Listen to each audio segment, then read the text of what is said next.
Hey guys, it's Comics G-Man here again. Here to talk about the Wonder Woman Tom King run starting in 2023, and I think it's still running right now. I just started it, and you know what? This is actually an interesting thing because you're going to think I'm going to completely trash on this entire series, but you're going to be surprised by how I turn around. But it started off. It started off pretty bad. I thought it started off pretty bad. Look. Let's go to issue number one. And what did I wrote? I didn't even say much about it. All I said was I'm only giving it a 5 for the art, but the story is atrocious. My God. Now, there was a guy who reviewed this back in October 17th, 2023. He goes by the name K23. And I liked this review he wrote because I thought he said it pretty well. And it's not a long review. All he said here was, I'm no longer a fan of Tom King since about halfway through his Batman run, but this was a fairly good issue, an interesting new direction to take the series. The biggest flaw, however, is the terrible premise that all these people are being deported and murdered as the result of a bar brawl with one Amazonian. There should have been a more high-stakes event to set off such events. Either way, I can roll with this and try to be optimistic with King's run as Wonder Woman has been plagued with terrible writers for too long, and any change of direction is welcome at this point. So I thought that was pretty reasonable what he said, and I agree, like, I thought the whole, like, thing where the Amazon killed all these guys in the bar like that just because, they were being sexist male pigs, that normal rhetoric we get from comics and media these days. I mean, literally, it was like, I forgot her name. What's her name? Elise or whatever. I don't even know. This blonde Amazon is playing pool in some random bar, and like these nasty guys in the bar are like harassing her and messing with her. And one guy, I guess, was pinching her because you see in one panel she's like, "Stop touching me! Stop touching me! I told you to stop touching me." And he's like, pinching her ass, probably, I guess, I don't know. And then she just fucking goes on a rampage and she fucking kills all the men in the bar. Of course, she doesn't kill the two women who happen to be there, because women are innocent, women do no wrong, men are the evil, chauvinist pigs that are disgusting and evil and always are in the wrong, even if they're not, whatever. So I was already kind of turned off in the beginning, and I just kept going though because I got to give Wonder Woman a chance. I like Wonder Woman a lot, but I wasn't liking what Tom King was doing here. So issue number 2, I explained myself a little more here. I don't have to use another guy's review. I could tell you what I wrote about issue number 2. So issue number 2, Wonder Woman, I wrote, the whole time I'm reading this, I'm saying to the blue dialogue box, shut the fuck up. Like, oh my God, Tom King is really full of himself. I'm only going to keep going because I like the art and I want to read more about Trinity because I was impressed with Wonder Woman number 800 when they showed her and Batman and Super Sons together.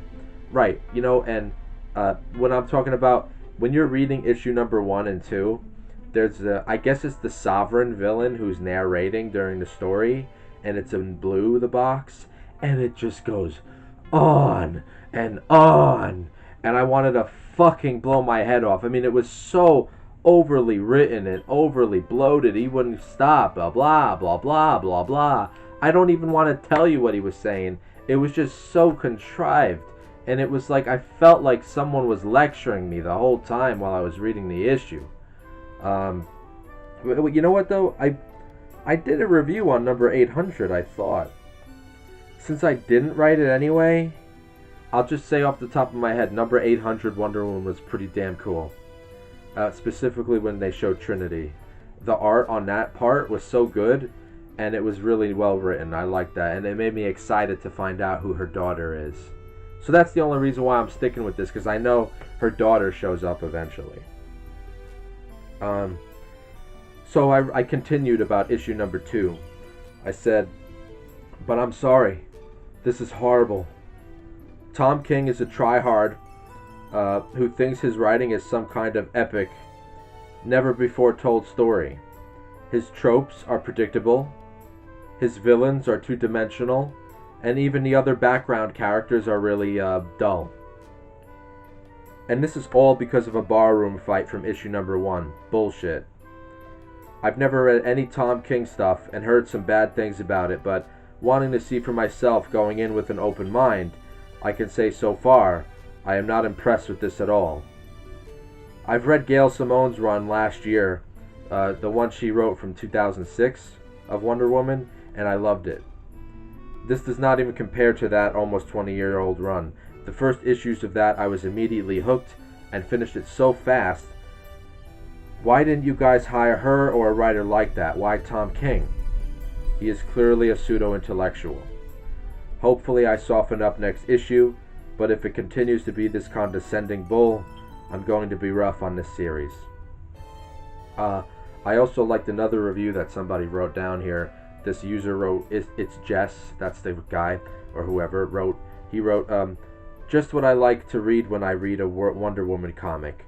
Diana killing a bunch of soldiers because one Amazon killed people in a bar. This is dumb as hell, and King still relies on narration as a crutch because he never learned to show instead of tell. And I agree with him. There was just too much narration in this. Too much in issue number 2 and 1.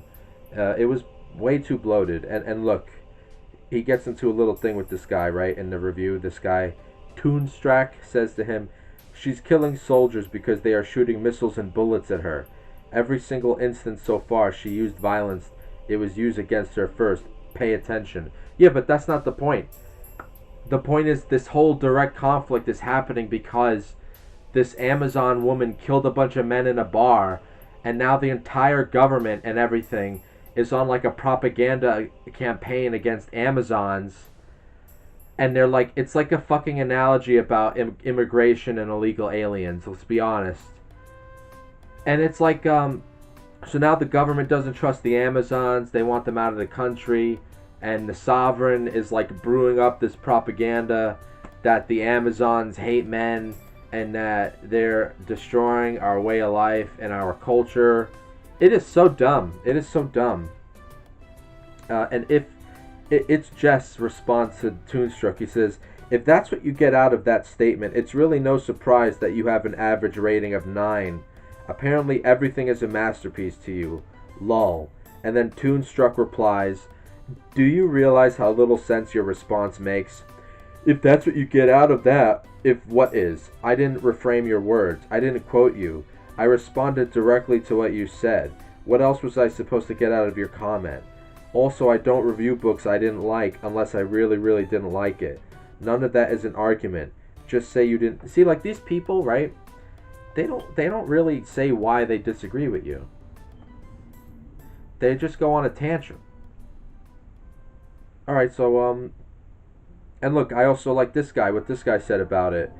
Kuryu Majima, 28, said, it's not awful, but way too much setup and not much revealed in this issue. This will make many people take it off their pull list, and it probably did. He was probably right at the time. And here's one guy, Shanka, who was a bit more reasonable about it. He said, the art is amazing, but the story not so much. This entire issue is a battle with the U.S. military, and Tom King altering Diana's origin story to include his new character, so Diana will have a personal connection to the villain. There was a million ways for Diana to have that connection. Instead, he messed with her origin, and since she was the only child on Paradise Island, it would not be hard to figure out who she was. Poor writing. I agree with him. Alright, so let's go on to issue number 3. Issue number 3, I gave it a 4 out of 10, which was a little better than when I gave Wonder Woman number 2, which I gave a 1. But issue number 3, I said, an improvement from issue number 2, but still garbage writing with a little Febreze sprayed over it. I can't stand this Sovereign dialogue. It is so wordy and overdone. The meaning of the Sovereign is going over my head throughout the entire read. I can tell you the villain already is failing in my eyes because His argument for being evil is extremely stupid.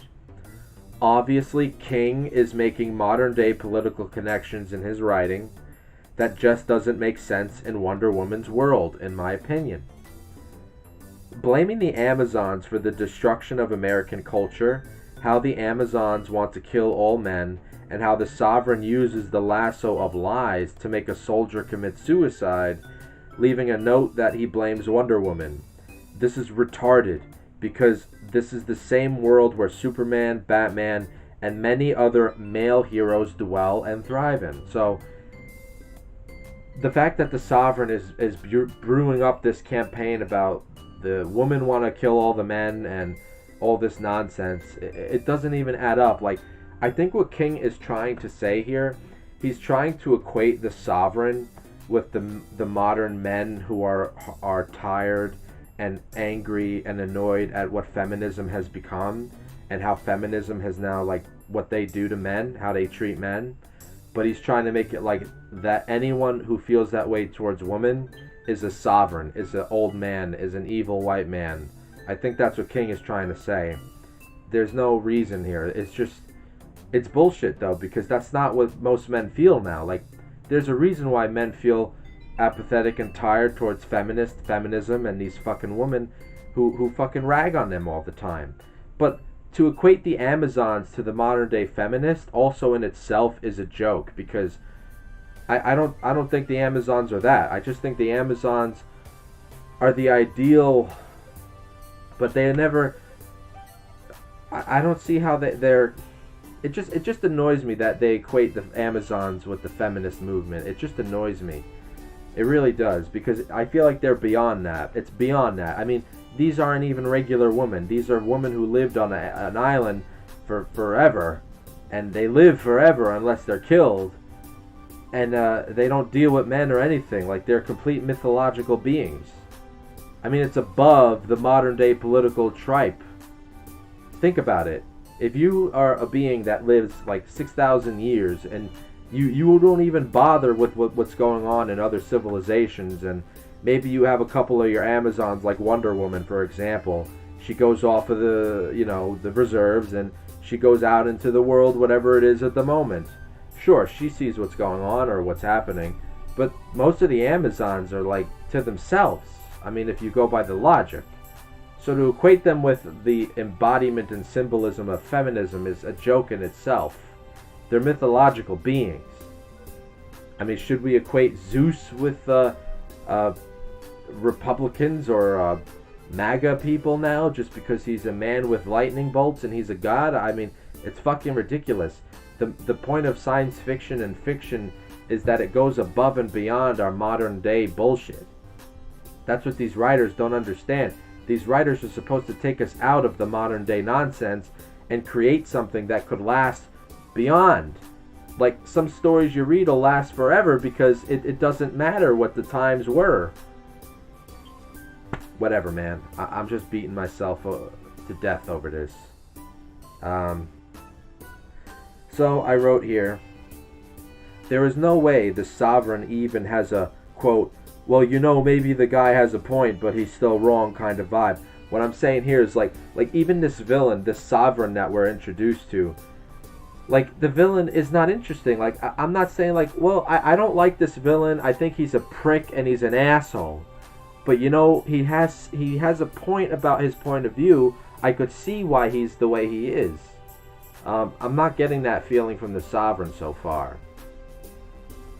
So I wrote here, I said, so like some well-written villains have an understandable goal and reason to hate their heroes or to commit the horrible acts that they commit.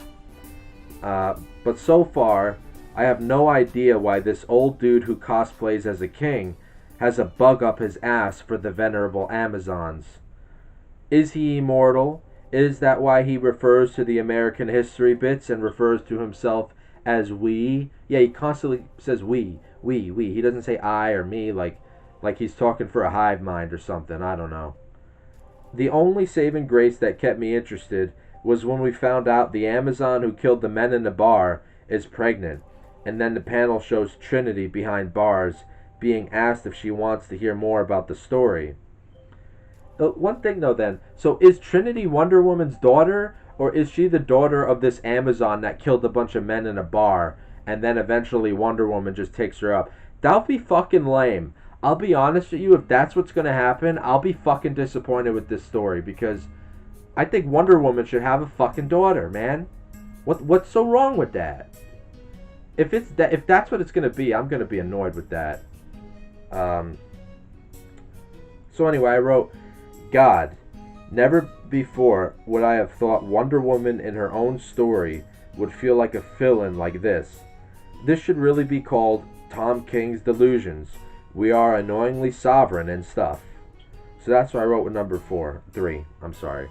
So look, it's not all bad. Number 4 makes a big turnaround somehow. I don't remember, it's crazy how, but it does.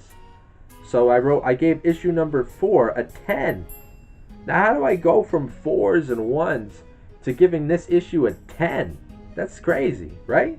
Well, I wrote here, wow, this was one hell of a comeback for me.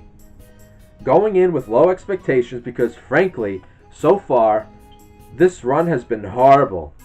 Issues number 4 really turned it around, and I hope it stays this way. That this becomes a definitive turning point. Please keep up these vibes. The dialogue wasn't as bloated, and there was more intimate character moments that helped this setting grow more familiar to me. I was really happy to see Amanda Waller show up talking to Sergeant Steele.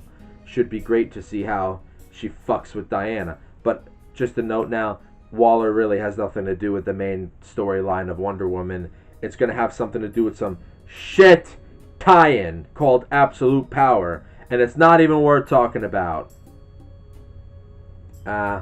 Anyway, Steve gets into a brawl with his fellow soldiers, calling him a cock and being pussy whipped for not talking bad about how Wonder Woman is standing how she's standing up to the military and the government for going against the Amazons. Steve still loves her, but in this storyline, he's still working for the government, he's working for the military, and he's working for Sergeant Steele, so he's just following orders, but he knows, he's not really worried about Wonder Woman, he knows she'll be fine, but he has to still do his job for some reason. I don't know why. I mean, whatever. I think you could do more with Steve than that. The Sovereign is still kind of dumb for me at the moment, but what is good is he was presented better in here, making it easier to understand what he might be. When he made the President of the United States kiss his ring and talk about the mother and the king, and how they breed him and his family, shows that he is not immortal, but probably is a part of some secret society like the Masons or the Illuminati. I mean, like that, probably. I don't know. Although Tom King is from the CIA, so he'll probably tell you like secret societies and stuff are like fucking conspiracy theories, and everything you see in real life is, normal, as he's writing something about a conspiracy, though. But then he'll tell you it's just that. This is how these people operate. They're fucking mental, man. Fucking mental. So, anyway, the book gave more time to Diana, too, with her visiting a boy dying of cancer, and she brings him to Themyscira for a day, rendering some beautiful sad moments between her and the boy. I hope this continues in this direction, and not the over-bloated writing of previous issues.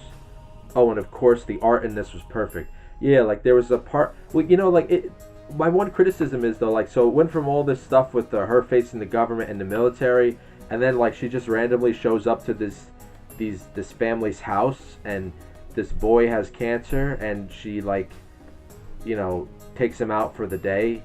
I don't understand how she went from that to that.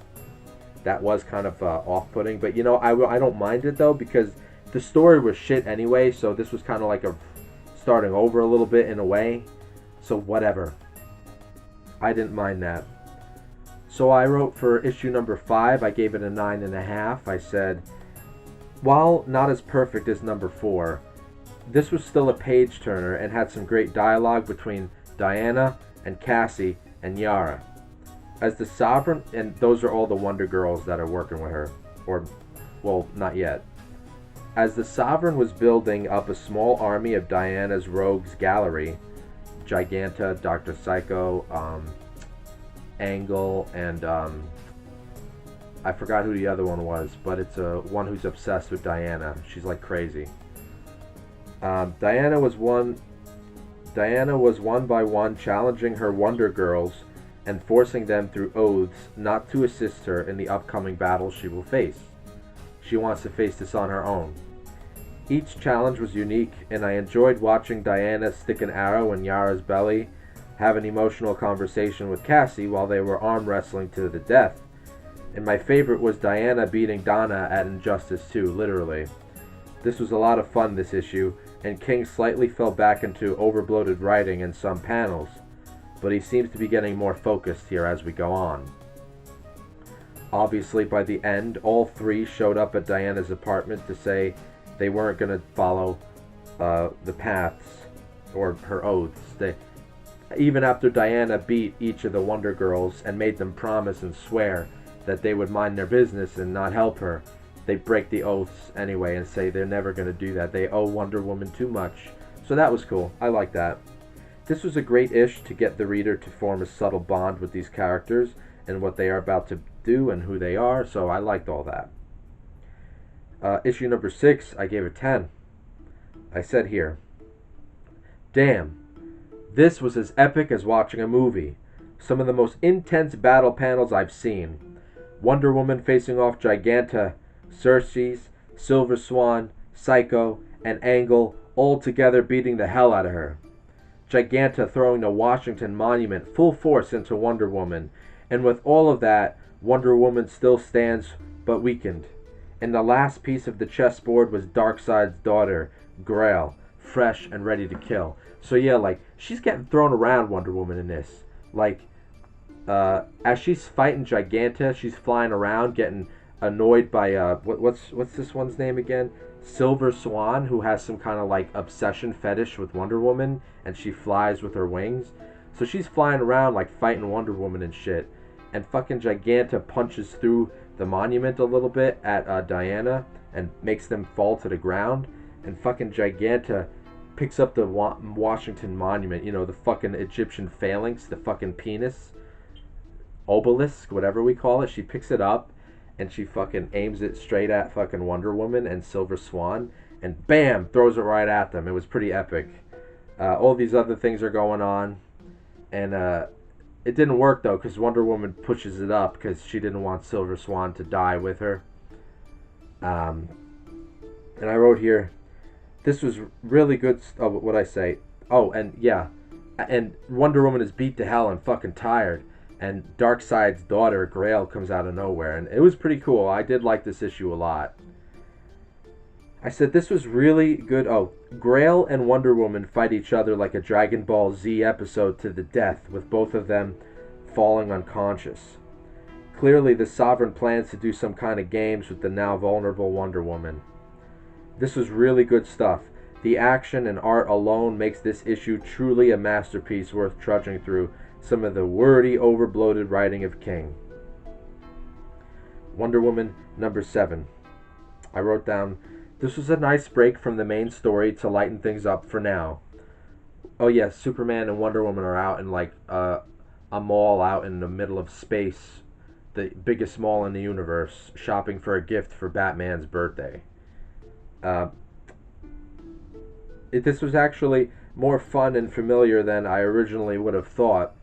It was a nice way to humanize our heroes and made me feel closer to them as characters. The art changed just for this issue to be more fun and cartoony, but it worked for what this issue was doing. Yeah, you know, Superman and Wonder Woman in this issue had some nice dialogue with each other. I really liked it a lot. Like, it really did feel like if they were out shopping like regular people. Who goes to the mall anymore, though, right? I mean, the last time I went to the mall, it's like fucking Zombieland, man. Like, very few people shopping there. It's like dead. It's fucking depressing, man. Man, I am fucking depressed today. You know? Anyway. Issue number 8, though, I didn't give it a good score. I gave it a 6.5. I said, oof, this was really silly and cringe, this issue. I'm very consistent when I say I hate when the story goes back in time to make a dull point that could have been done in a better way. I'm still unsure what this sovereign douchebag is trying to do to Diana.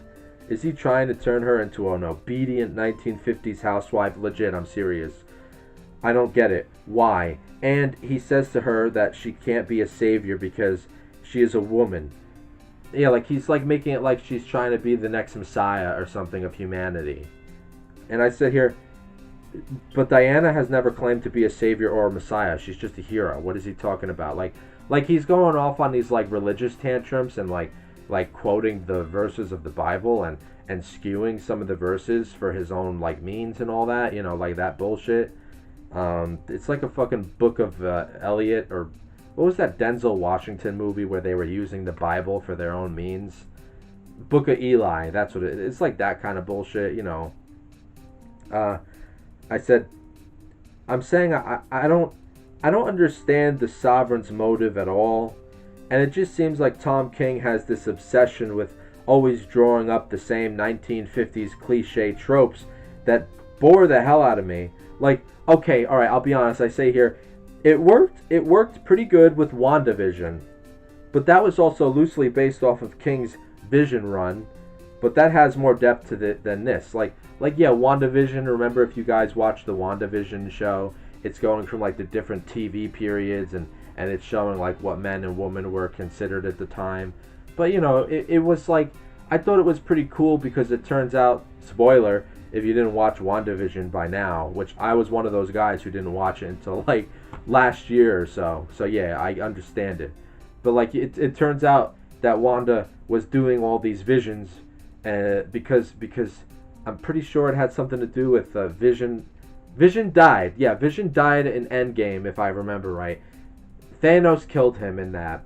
So she created another version of him, and like she lived a normal family life and everything. So that was kind of cool. So there was a meaning behind all that. But in this, it's like they're doing it like the Saints Row 4 game I mentioned. Like, oh, it's the 1950s. Look how horrible it is. Look what they do to women. Look how the woman is treated, and look how the husband talks to the wife, and this and that, and you know, maybe some of it was true. I don't know, but it just am I the only one who's fucking bored of this trope? I mean, the people on the left don't seem to get tired of doing the same nightmare over and over again. I mean, it must be their nightmare, the 1950s, you know, like they must have this aching fear of the 1950s every night, because I don't go to bed and say, God, wouldn't it be horrible if we were in the 1950s? You know, I get up every morning, I'm like, man, isn't it horrible? We're in the 2020s, man. Oh my God.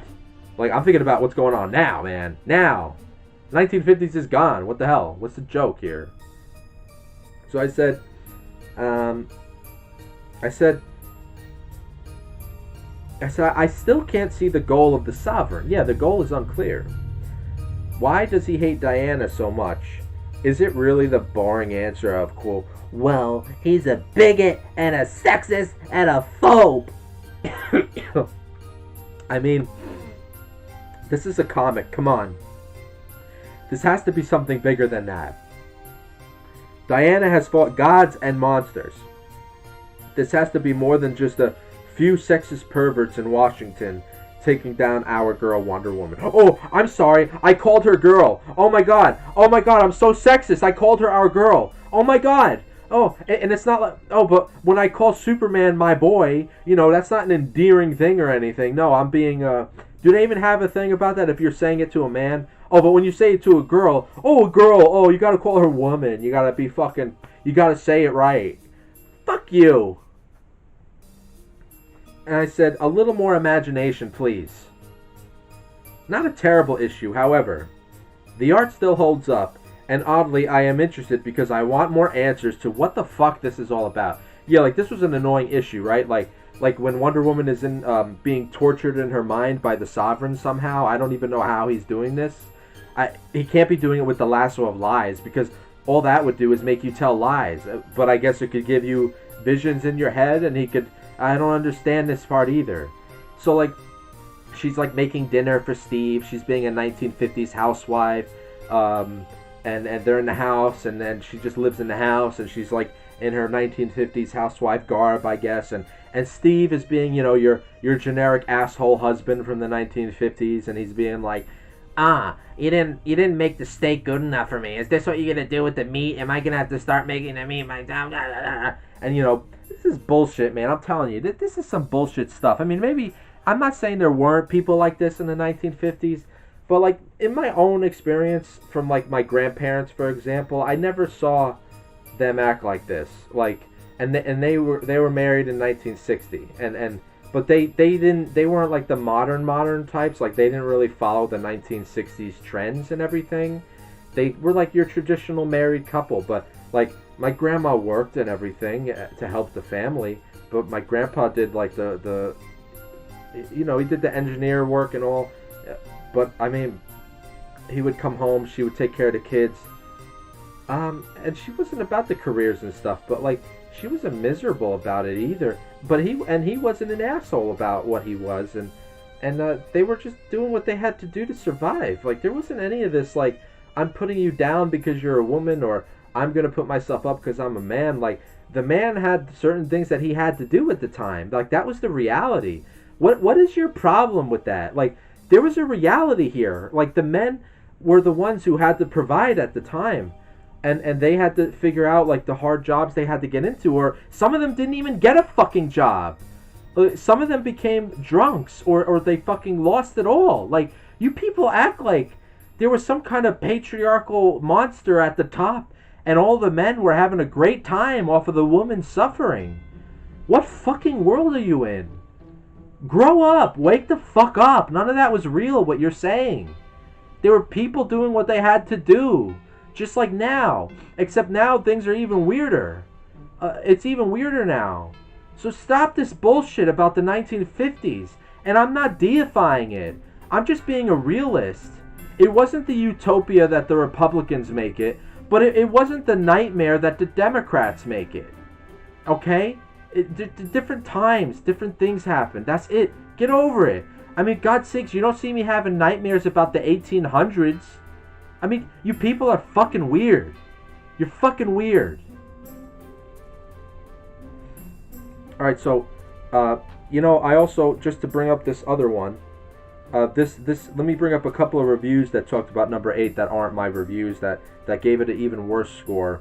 Like, for example, this guy, Reading Debate, he wrote here, he said, he gave it a 4. He said, "This Wonder Woman run has been verbose, heavy-handed, and crass.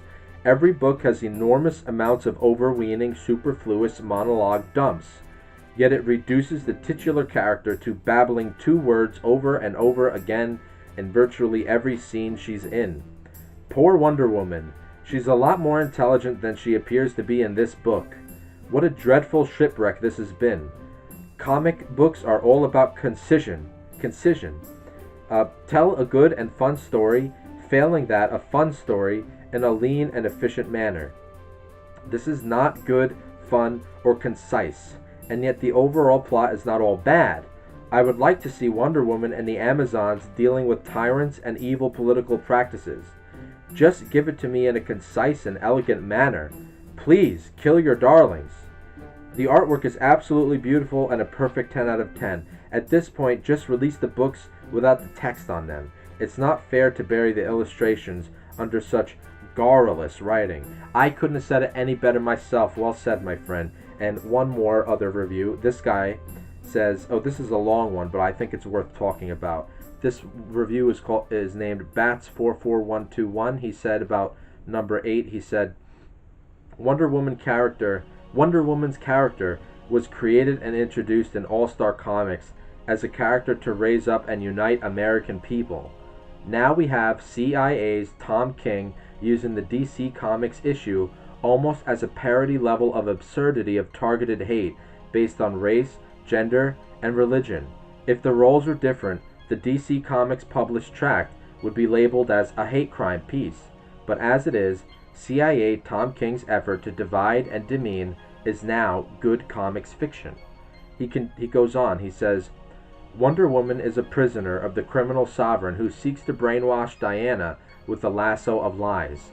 While Wonder Woman hallucinates, including a scene where her daughter uses a bow and arrow to mutilate and possibly murder criminal Sergeant Steele tied to a tree. The comic goes through various out of context writing from the Christian Bible based on a Jewish writer, Saul Paul, and his religious teachings based on the Torah. Yes, Tom King leaves that part out of the certain. I don't know what he's talking about there. And eventually, after concluding, I do not believe in your God, Wonder Woman breaks the lasso of lies and attacks the criminal sovereign. He goes on, the story begins with Wonder Woman hallucinating about the 1950s era with the sexist, hate-filled version of Steve Trevor, and the criminal sovereign using a lasso of lies and quoting Christian religious scripture of Ephesians 5:22 from 2,000 years ago, twisting it out of context to make it be a basis for inequality, rather than a basis for love. Furthermore, using a translation that does not match the original text in Greek. And since Tom King wants to use this as a religious attack, the correct statement is, submit to one another, not, wives submit to your husbands. I didn't know that. If that's true, I think that's interesting. If it does say submit to one another, not wives submit to your husbands, that is a pretty interesting piece. Now, if this was Saul and they were quotations from the Jewish Torah, how would this be viewed in USA today? Would it be considered anti-Semitic twisting of religious verse to spread anti-Jewish hatred? But since it is Paul who converted to being a Christian, Tom King views this as okay. Now look, I'm not going to get into the religious stuff. I'm not really religious myself, but I do see what this guy is saying, and I think he's got a point. But the goal here is for Tom King to divide between men and women, religious Christians and others, young and old, and target a certain group as inherently evil. Mr. King fails to note that he actually fits a lot of the element of the inherently evil hate he spews towards others. No, I am not going to rate this comic based on the backup comic. That would be cowardly and lame dodging. Let's be clear about what this issue of Wonder Woman number 8 is. Hate crime tract. It is the same type of thing you would read from racists, those who hate people based on their gender, and those who hate people based on their religion. In fact, it is precisely the type of thing that the Wonder Woman character was created to combat. But now, with the CIA's Tom King, DC Comics has turned Wonder Woman into the very thing she was to defeat, hate itself. I only give this a 1 because there is not any lower score available. It does not even deserve a 1. To those of you who think, okay, but I hate old people, I hate white people, I hate men, I hate Christian people, etc. Remember, other hate mongers can fill in those labels with different labels. Hate is not the answer, and it has no place being praised in comics, heroine stories. Absolutely, absolutely, Bats 44121 is on the money. I couldn't have said it better myself, my man. I mean, these people on the left, they talk about hate.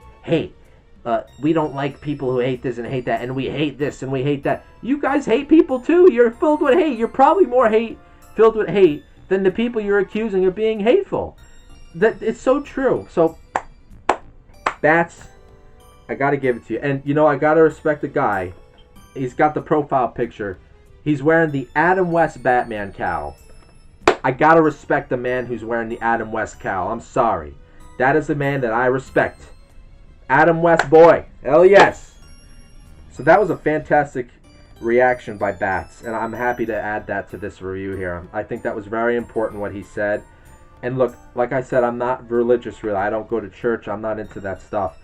But I see what they're doing. I see the things they say about Christians and all of that. And I got my beef with Christians. I think the Christian religion, the organized Christian religion specifically, has weakened the people. It has weakened the people in many ways. But because they're not even teaching them the real Christianity. But back to Wonder Woman. Wonder Woman number 9. I give it a 10. I say here about Wonder Woman number 9. Alright, now this is more like it. The art is majestic. Yeah, the art was fucking great though in this series. The art was fucking great. The art is majestic and really sucked me into Diana's world and mind. How she is talking to Steve. Yeah, so like, the Sovereign has her trapped. He's got her in like solitude. You know, like what they do to prisoners? They put them in confinement and they're in a dark hole for like months on end, which is fucking insane. Like, I don't understand why they still do that. That's fucking crazy. Well, anyway, they're doing it to Diana, and the one thing I don't understand is though, like, if you put Wonder Woman in solitary confinement, I mean, can't she just fucking bust out of the door? Why isn't she just busting out of the door? Like, the book doesn't even go out of its way to explain, like, oh, well, the Sovereign is, like, doing something with her powers and she's weak and she can't get out of the door that way. Like, I think we're just going off of the basis that she's tired from her fucking crazy fight that she had with Giganta and all them previously and Grail. But even that doesn't make sense because, like, how much Wonder Woman doesn't need much strength to fucking open a door, right? Like, she could just flick open the prison door, like, boom, I'm out of here. But she doesn't do that in here. She's just in confinement. So I wrote here, which one thing I don't understand is how is the Sovereign, how is he able to keep her in a dark cell for so long? There hasn't been a physical explanation for this because can't she just bust her way out with her super strength? And secondly, Sovereign isn't controlling her mind anymore, so she is just being mentally deprived of her loved ones. Her moments with Steve are really good here, and again the art does such a good job keeping me in the moments with them both. I don't know how I feel about her having to eat a rat and then befriending the rat's female counterpart out of guilt. That's nasty, but I guess King has to really show the inhumane depravity of the whole situation, which, again, why can't Wonder Woman just punch her way out of this one? Are the walls Amazon proof? Need some more explaining, but otherwise this issue was pretty solid. But yeah, like, so what was so great about this issue though that I liked was she's like in her mind, she's like in all of these different places with Steve, and to combat her loneliness and her torture, she's thinking about her love, Steve Trevor. And they got some great moments in this, like with her and Steve, and even though it's not really Steve, he's not really there, it's like a figment of her imagination, but he's like a symbol of what she loves and everything. This was good Wonder Woman stuff here. I really enjoyed this a lot, and she used him to get through this, you know, and I thought that was pretty cool. They didn't shit on Steve. He's not some kind of patriarchal motherfucker who wants to put his boot on all woman, and you know, he's the oppressing man. You know, none of that bullshit. But anyway, number 10, Wonder Woman number 10. I wrote, best part about this issue hands down is Cheetah and Wonder Woman fighting out and eventually befriending at the end. This series, when it does the action scenes, really stand out for me. Oh, one thing though that I didn't put in this review, so issue number 10, it shows Wonder Woman going into the jungle looking for Cheetah to bring her into her team with the other Wonder Girls. But it didn't show, like, wait a minute. Wait, the last issue just ended with Wonder Woman being in solitary confinement by Sovereign. Now, why is she here now? Is this a flashback before she was captured by Sovereign? Or did she escape Sovereign and we just did some kind of crazy time skip? So, like, right there, like, Tom King is, like, he's not very consistent either with his time here. So I was confused about that in itself. But anyway, the only reason why I took off half a point was I disagree with what King says about Batman and Superman being reduced to one thing and the simplicity of their goals, and that Wonder Woman and all of the girls are more complex and can't be so easily defined. I mean, this was nice and cool, but I don't see why you have to tear down Superman and Batman to put up Wonder Woman. Might just be me, but I love Wonder Woman and never had the feeling to tear other characters down to put her up. She is great in her own way. Yeah, like, what happened is, like, there's a part where, like, they're all together and, like, when she convinced Cheetah to be on her side, like, Tom King is going on one of his narration bullshit things about, like, well, Batman and Superman have these clear contrasting villains that symbolize what they are and are a mirror to what they are deep inside. And at the end of the day, Batman is just this, and at the end of the day, Superman is just that. But Wonder Woman, Cheetah, and Wonder Girl and Donna and these other characters, they're more than just that. They're so complex. They are this, that. Like, dude, Tom King, fuck you, man. You're such a cocksucker. You know that, man? You are such a cocksucker. What, do you hate men or something? Are you gay or something? You must be gay. And I mean gay in, like, Like, you must have had a fucking guy who fucked you hard or something. Then he fucking saw that you were an annoying bastard and he broke up with you. And you got, like, this fucking vendetta against men because they break up with you or something. Like, they use you and then they realize you're annoying or something. Because you sound like a fucking faggot.